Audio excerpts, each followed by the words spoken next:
அஸ்ஸலாமு அலைக்கும். அன்றாட வாழ்வில் இஸ்லாம் என்ற தொடரில் இன்று 5வது பாகமாக ரமலானின் இரவு தொழுகையின் முக்கியத்துவம் பற்றி பார்க்கலாம். நாம் நம்மளுடைய அன்றாட வாழ்வில் இறைவனுக்கு செய்யக்கூடிய கடமைகளில் தொழுகைக்கு அடுத்தபடியாக இருக்கக்கூடியது ரமலான் மாதத்தில் நோன்பு நோற்பதாகும். எனவேதான் நபிகள் நாயகம் ஸல்லல்லாஹு அலைஹி வஸல்லம் அவர்கள் இந்த ரமலானை குறித்து சொல்லும்போது, மன்கான ரமலான ஈமானன் வக்திஸாஃபன் வஃபிரல்லாஹு மா தஹத்தம மின் தன்ஃபிஹி. எவர் நம்பிக்கை கொண்டவராகவும் நன்மையை எதிர்பார்த்தவராகவும் ரமலான் மாதத்தில் நின்று வணங்குகிறாரோ அவரது முந்திய பாவங்கள் மன்னிக்கப்பட்டு விடும் என்று நபி ஸல்லல்லாஹு அலைஹி வஸல்லம் அவர்கள் கூறினார்கள்.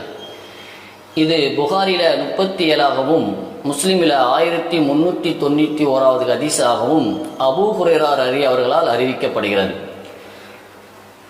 இஸ்லாமிய மாதங்களில் 9வது மாதமாக இருக்கக்கூடிய ரமலான் மாதம் முழுவதுமே நோன்பு நோற்பதோடு அந்த மாதத்தின் இரவு நேரங்களில் நின்று வணங்கணும் அப்படின்னா நாம் நம்மளுடைய அன்றாட வாழ்வில் செய்த முன் பாவங்கள் மன்னிப்பதற்கு அது உதவும்.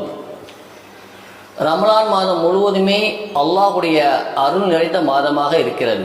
அந்த மாதத்தில் அருள் வாயில்கள் திறக்கப்படுகின்றன என்றும் நரகத்தினுடைய வாயில்கள் அடைக்கப்படுகின்றன என்றும் நபி ஸல்லல்லாஹு அலைஹி வஸல்லம் அவர்கள் கூறியுள்ளார்கள். எனவே நாம் ரமலான் மாதத்தில் அதிகமான நன்மையான காரியங்கள் செய்து கூடுதலான நன்மைகளை பெற்றுக்கொள்ள வேண்டும்.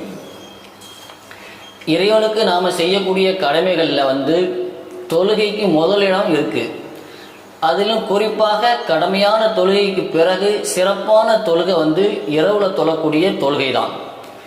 இது முஸ்லீமில் 2157வது ஹதீஸாக இருக்குது. எனவே ரமலான் மாதத்தில் இரவு நேரத்தில் தொழுகுவதை அதிகமாக நாம் என்ன செய்யணும், அந்த தொழுகைக்கு முக்கியத்துவம் அளிக்க வேண்டும் என்று நபிகள் நாயகம் ஸல்லல்லாஹு அலைஹி வஸல்லம் அவர்கள் சொல்லியிருக்கிறாங்க.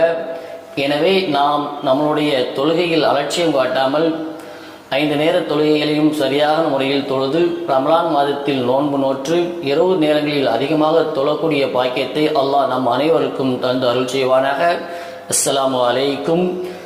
அன்றாட வாழ்வில் இஸ்லாம் தொடரும் நமது சேனலில் தொடர்ந்திருங்கள்.